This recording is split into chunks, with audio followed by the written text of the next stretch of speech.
everybody. Welcome to NTWC Plus. Glad to have you along with us for another, what I know is going to be an exciting show today. We've got a lot going on, and we're going to get to all of that in a moment. But Mike Lowry is going to join us. We've got a special guest host today who you're going to love, and Bill's here. So let's get to all that. But first, let's thank our sponsors who make these shows a reality week in and week out. USAA. Thank you, USAA. You've been a part of this from the very beginning, and we appreciate all that you do to make this possible. The South Padre Island Convention and Visitors Bureau. Of course, the National Tropical Weather Conference takes place in South Padre Island every year in the month of April, and everybody in this picture has been there at least once and several many times, and we invite everybody to come join us next April when we're back on South Padre Island. Live View, that's to make sure that when we do the broadcast from South Padre, everybody back home gets to see them. So thanks to Live View for that. And the Texas Weather Network, the newest members of what we're doing. Welcome to the Texas Weather Network for being part of this. We'll get to Mike in just a second, but I want to take a moment to introduce our special guest host today, or hostess, I guess is appropriate.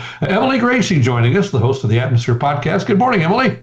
Good morning. It's so great to see all of you. Even though it's remote, I'm honored to be on the podcast with you guys today. Well, we're excited to have you. Tell us a little bit about where you come from, what you're doing, and why you're joining us today. We're so glad to have you.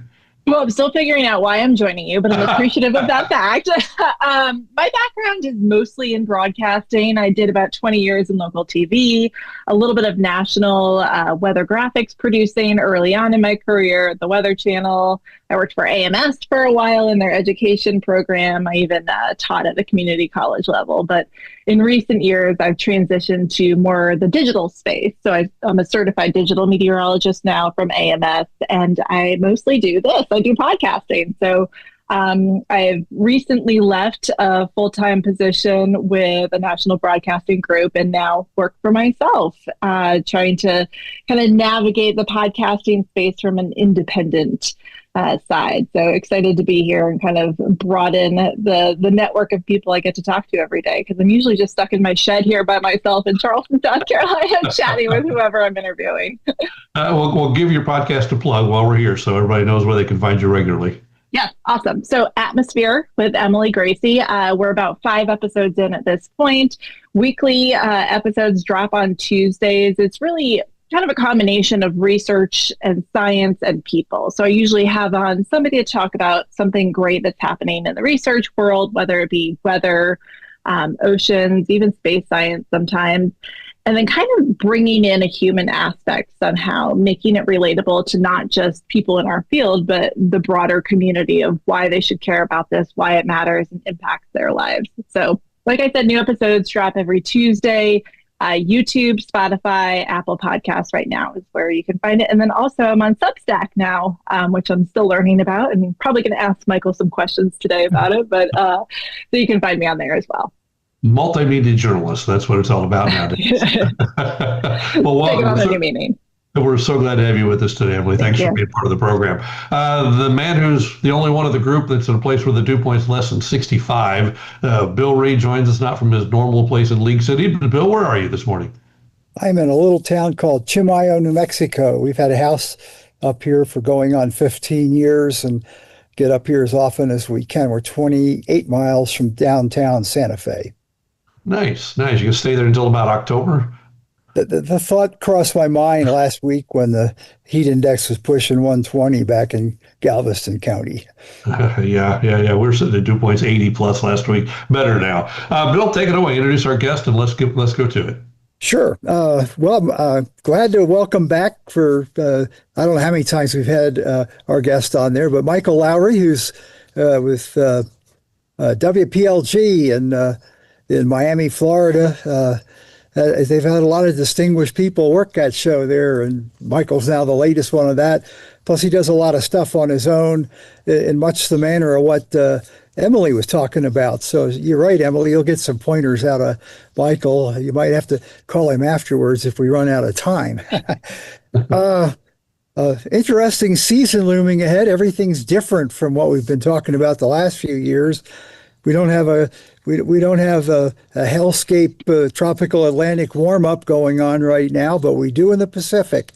Give us your thoughts on the pending El Nino. Last week, Phil Klossbach had a slide with dinosaurs and a massive tornado, and he called it Jurassic El Nino. Yeah, I've heard with the last in 2015, it was Godzilla El Nino, Jurassic El Nino seems to be what we like for this one. But yeah, it's impressive, Bill. You look at the raw anomalies. Now the NOAA and the Climate Prediction Center is looking at these relative anomalies, which effectively account for the warming due to climate change. But even those values are really impressive. I wrote about it, I don't know, a day or two ago. I was talking about it on air just the other day about the anomalies, the departures from average in the sea surface temperatures across the Eastern Pacific being as high as they've ever been at this point in the year. And, we're far outpacing in terms of the development of this El Nino, the other historic ones that we've seen in recent memory, like 1997 and 2015 and 2023, although that was a little bit different. But yeah, this one's awfully impressive, and there's no reason to think that this isn't going to be, certainly a strong El Nino. And the interesting thing about this for hurricane season is it looks like it's going to be peaking earlier. So, the potential of it affecting the hurricane season during the peak months a little sooner than it typically would. I know Phil Klotzbach has done a lot of research in this realm, and he's shown that when you have these, particularly the strong El Ninos, it tends to affect the latter part of the season as you get into October, especially. And we often see the season cut off a little sooner, which for all of us, these seasons just want to drag on lately. Like Melissa last year was going into almost November, so I don't think anybody would complain about having an early end to the hurricane season this year. Yeah, even way back when I was still at the HurricaneCenter, it seemed like every November, early November, I had one last storm in the Caribbean, which meant it was important to coordinate with a lot of people on that. So El Nino is our friend when it comes to that.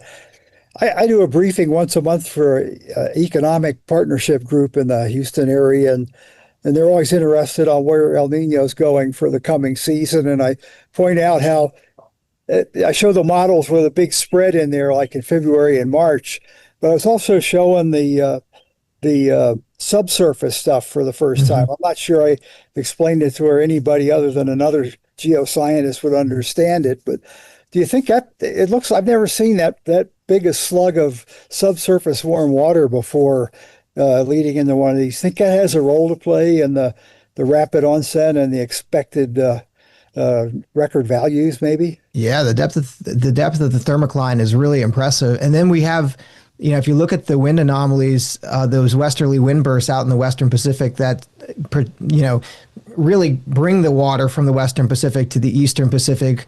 Those continue to be, record values in terms of the westerly wind anomalies, or at least the slackening up of the typical easterly winds. So that's going to continue to warm that water up and push it toward the Eastern Pacific. So yeah, everything is is really raring to go in terms of this being a big historic El Nino. Yeah, you can tell by they're usually fairly conservative at CPC in their outlook, their monthly outlook that they put out, but not this time. Yeah, and I think it's okay when you look at you look at all of the indicators. It's okay to hedge your bets and say, hey, this. There's very little that's going to stand in the way of this one being one of the biggest ones that we've seen, and you're already seeing the coupling. By the way, you can look at the velocity potential anomalies, and you can see that standing wave starting to take shape in the Eastern Pacific. And what that means for the Atlantic is that things are going to be pretty quiet. Now, obviously, any window in August and September or October, you can still get a hurricane. But Phil dropped those numbers in his latest forecast, and there's good reason why. Yeah, and in the most recent El Ninos, the offset has been the extreme warmth all across the main development region, and you don't have any of that at this time. And none of the models that forecast sea surface temperature, I don't know how accurate they are, but they only modestly warm it up towards the end of the season, going into winter. Yeah, it's unusual to look across the Atlantic. I've gotten accustomed to just seeing the tropical Atlantic, the main development region, just on fire, and to look across the Atlantic and see it actually cooler than average is a strange look. It's not something we're used to, and Unfortunately, like you said, Bill, I mean, yeah, we had a pretty good sized El Nino back in 2023, but the Atlantic waters were off the chart. And so that sort of counteracted the influence of what would typically be a deterrent for tropical activity during an El Nino year. That's certainly not looking like it's going to be the case this year. That's true. Another thing I looked at that is kind of like a lot of people have talked about is the early season still have a window of opportunity for these hybridy-like developments, like what we had with Arthur and then the southwest to subtropical Atlantic off the East Coast. And, the water's warmer than average quite a bit now, still in the subtropics. So I'm wondering if that's where we want to look for any real development this year. Yeah, that's where I'm honing in on. In fact, I thought I didn't pull the trigger today, but I think tomorrow I'll probably talk a little bit about. You could see in some of the deep mine ensembles late next week a trough off the East Coast that they're picking up on.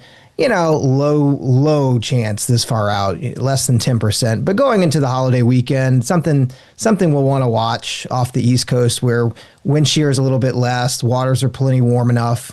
So yeah, those are the areas. And the issue too is that they can develop near land, so we don't have as much time to prepare for them. So those are things that we're going to keep an eye out for this year, a little more than usual.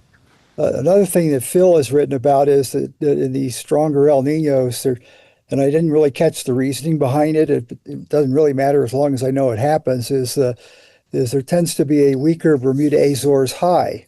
Right. Yeah. And so, weaker Bermuda Azores high means the opportunity for recurvature is occurring further east. Exactly. Yeah, and that's why we tend to see fewer of the landfalls, is that they tend to recurve a little more quickly, which is another good thing. Something I did write about, the behavior of where the storm. I mean, to that point, if you're changing the orientation of the Bermuda High during El Nino years, then the landfalls themselves, when they happen, may be directed toward other areas. So, if you look at the history books, states like Louisiana and South Carolina and Georgia, when storms threaten in El Nino years, tend to actually be more threatened than they would be outside of El Nino years, just because of the changing in the steering patterns that happen. In states like Texas, actually see a reduced risk, relative reduced risk when storms threaten in El Nino years. So it's kind of interesting. Yeah, using the historical hurricane tracks database since 1950, the only major hurricane in an El Nino year was Audrey, and that technically made landfall in Louisiana, right at the border there. So we've had a few tropical storms during those years, but even those none of them had the big flood signature for Texas. But we can find examples of even during strong El Ninos, like in 1965 with Hurricane Betsy, where you have big major hurricanes that happen even with strong El Ninos. So it's one of those that I'm a little careful in how you characterize the season. Yes, overall, there's little doubt, I think, that we'll see less activity, but you can still get a big hurricane at some point, and if it happens to be near land, that's obviously bad news for those places in harm's way. Yeah, no kidding. Into your line of work on your daily type thing like that, how do you handle trying to pull back some controversies that go out there, misinformation, if you will? Right now, I'm having a discussion with Alan Gerard about the people in the state of Mississippi, and their people are saying that they had this big flood because of Tropical Storm Arthur. Arthur was at least 3 days dead before they had that there, and I'm not sure if even the remnant energy from it hadn't already passed when their heaviest rain had occurred. How do you try to get people reined in on that? I enjoy, so I'm like Emily, I work for a local TV station, so I'm a part of our coverage for South Florida, but I like maintaining a national presence, and I do that through primarily through newsletter that I distribute every morning. through Substack and through the TV station. And what I enjoy about that is I reach all of the coastlines, and so I hear a lot from folks. And when there's a storm that hits, I get feedback from people. And I'm hearing the exact same thing. And I put out a post the other, I think it was late on Friday, about how I've had so many comments from people about how they didn't feel like they were warned in advance of the flooding that happened last week across the Central Gulf Coast, that the Hurricane Center had shown that this was going to be a 10% chance of development, and all of a sudden it was 60%, and then all of a sudden we had a tropical storm, and they felt like it came out of nowhere.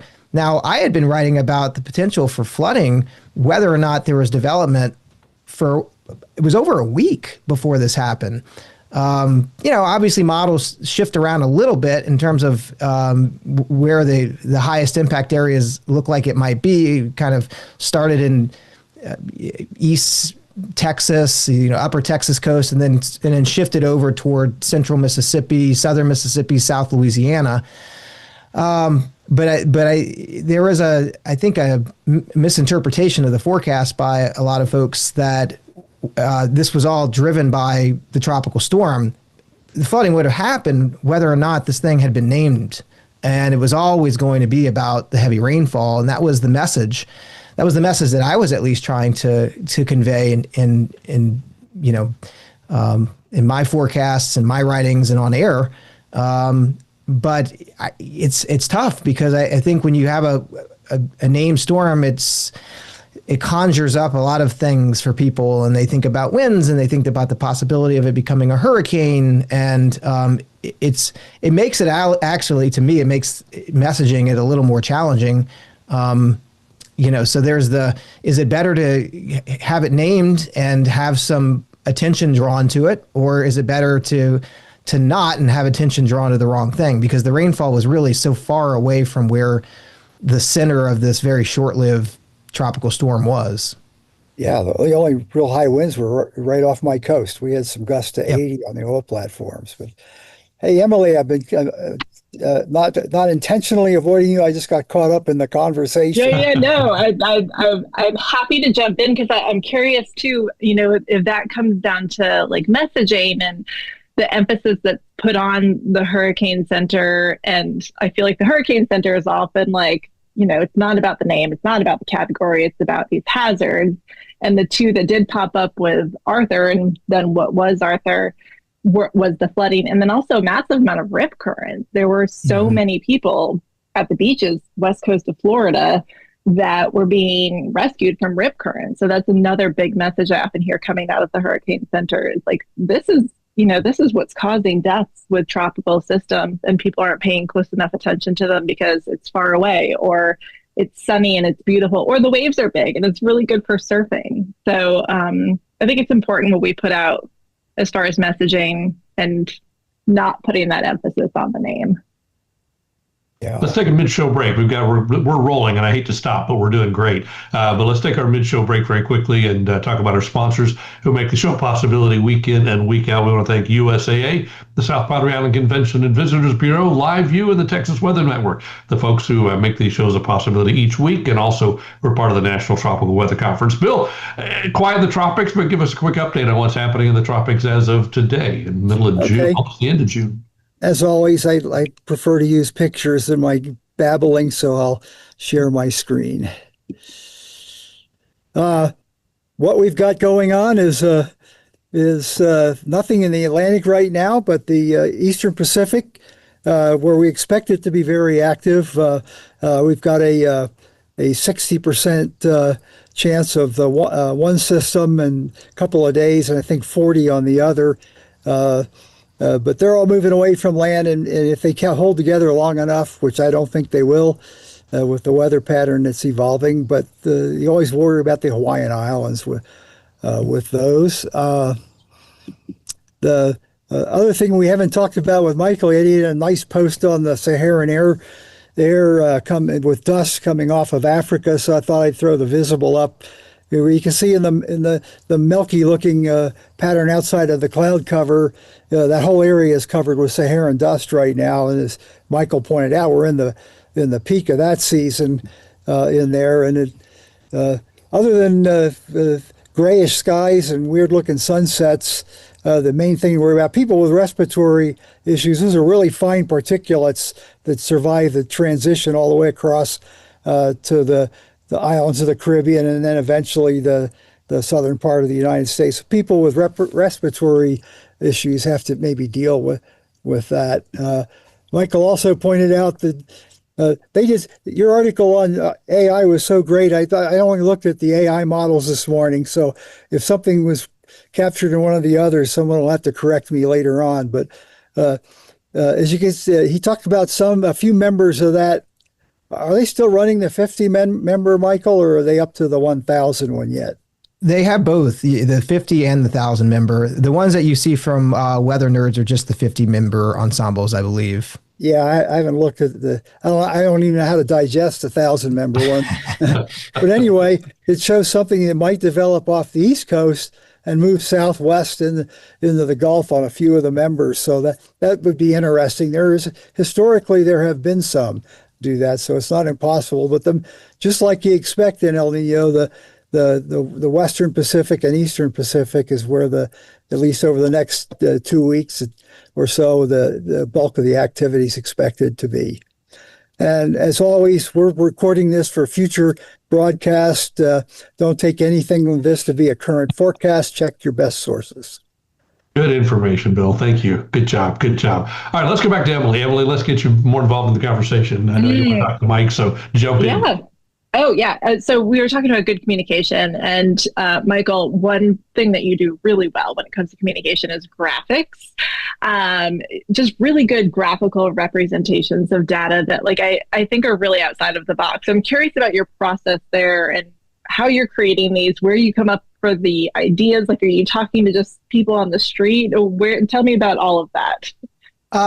Yeah. So, I wake up every day and I think about what is the story in the tropics. And my goal is always to find something interesting that I find interesting. And so when I go on air and I'm talking about the quiet days, obviously when there's a lot going on, it's whatever the active weather of the day is. But on the quieter days, there are always things going on in the background. And so I'm always fishing around trying to find interesting stories. And I've over decades now accumulated a lot of big data sets, and I have written a lot of code to go in and just really dig in and try to find interesting tidbits from that data. And so that's what I'm constantly doing is I'm running code and rewriting code, and I create all my own graphics and do my own analysis. And it's the way I describe it is kind of science on the fly. It's done a little more quickly than the robust peer-reviewed publications that you do, but it's the same process. It's more interesting to me because I'm looking at what's going on today, and then I'm trying to tell a story from that. And so the process is, to your point, is some people are graphical learners, so I'm always cognizant of, I want to have a good graphic to show people. I want to have something that you can look at and hopefully take away something important. But then I also try to write in a narrative way that explains it to people. I hear from so many people that meteorologists are really bad about showing something but not really explaining what it means, and that actually has an effect that I think that we don't want, which is oftentimes it scares people, or they feel a little frozen and what do I do with this? So even when it's, to me, it's especially important even when I put something up in an article that I write, that within the caption I'm explaining in a simple way, plain speak language that I could describe to my parents or someone who's not as familiar with the science, what it means, what's the big takeaway here. And so that's always something I'm trying to work on. Yeah, the National Tropical Weather Conference, you were showing some graphics and the whole crowd would go like, ooh, there was a lot of reaction, which always means something interesting is happening. I wanted to ask you too, one of your recent articles was about AI and machine learning, kind of the success of Google DeepMind last year. And the most surprising thing for me about that article was the notion of data centers and water use and the misconception of what these computer models are using. Can you touch upon that? Because I think a lot of people may be against it for that reason. Yeah. So I'm careful about AI is one of those kind of tricky subjects, because I think for a lot of folks, there's an inherent mistrust in AI for whatever reason. And so I'm always kind of careful in how I'm talking about AI computer models, because they're very different from the AI that most people are used to seeing every day, which is kind of this generative AI or the large language model, computer chat prompts. These are really complicated neural networks that are really smart. And one of the big differences, Emily, to your point, is that it's kind of a reverse thing, right? Where when we think about AI, we think about these large data warehouses and data centers and how much energy they're consuming, and drawing large water supplies and water issues for local cities and things like that. For weather models, the weather models that we're using now that aren't AI driven are big honking supercomputers that are crunching numbers like we could never do, and they use a lot of energy and use a lot of resources. And what AI has the potential of doing, if the forecasts can compete with the traditional physics-based computer models, is that they're actually using, when I say a fraction, I mean like 0.3% is what NOAA estimates for their AI GFS of what a traditional computer model might use. So there's far less energy usage, far less of this cooling that's required from water systems. So, and they're cheaper, and they're way cheaper. So this is a huge, potentially a huge win across the board if these models continue to prove their worth. And I'm sold on the hurricane side with these newer models. I mean, they are really, really impressive. I think what sold me last year was with Google DeepMind and its ability to really consistently and accurately forecast the intensity of hurricanes. That was just really, really remarkable. Yeah. Well, the two former HurricaneCenter people, they're part of the evaluation process, and they're very almost critical to a fault. It has to work for them to buy in. They were effusive in their summary of how well this had done. Yeah, and you have to think, Bill, to some degree, or a large degree, that the cooperation with, or the partnership between Google DeepMind and the HurricaneCenter, created something that is incredibly useful. And it's not something that's been replicated yet by any other AI modeling system. Yeah, most people want to keep proprietary on anything they're developing. So I never even was approached for that kind of an opportunity, and kind of the way the thing. I'm amazed that they're able to pull that off that well. It's great. Yeah, go ahead, Mike. Oh, I was just going to say I'm friends with Wallace Hogsett, who was until just recently was in charge of that effort, and Wallace has said to me over and over how he's never seen the HurricaneCenter, anything at the HurricaneCenter, move as quickly as the adoption of this new AI technology. That's how good it is. It's just if it's proven that it can work and be consistently accurate, then you can't ignore that. It's one of those shows that could go on and on and on. It's fascinating, and I wish we had more time to do so, but we don't. We're already coming up on the end of our block, so I just need to say thank you. Michael, terrific stuff, as always. Keep up the great work. Tell everybody where they can find Eye on the Tropics. Yeah, so you can find, just search my name in Substack, and you will find in Google, and you will find my newsletter, and you can subscribe. I send out a daily newsletter Monday through Friday, and when conditions warrant over the weekend, every day during hurricane season. And if you subscribe, it goes right to your inbox, and it's no charge. So. Thank you, Mike. Count me among your regular readers every day. I'm always watching for it, and fascinating reads. Great job. Thank you. Emily, tell us again where we can find you. Atmosphere with Emily Gracie. It's a podcast on YouTube, on Spotify, and on Apple Podcasts every Tuesday morning. Brand new episode. And the retired Bill, you don't want people to know where to find you, right? Yeah. Most days you'll find me enjoying a nice New Mexico style green chili enchilada. Well, thank you, everybody, for a great program today. We appreciate it. Great job, Mike. Glad to have you along. Thank our sponsors once again, USAA, the South Padre Island Convention and Visitors Bureau, Live View, and the Texas Weather Network. Next week, Guillermo Rodriguez will join us to talk about portable generator safety. You want to be along for that as well. Hey, y'all have a great week. We'll see you next time.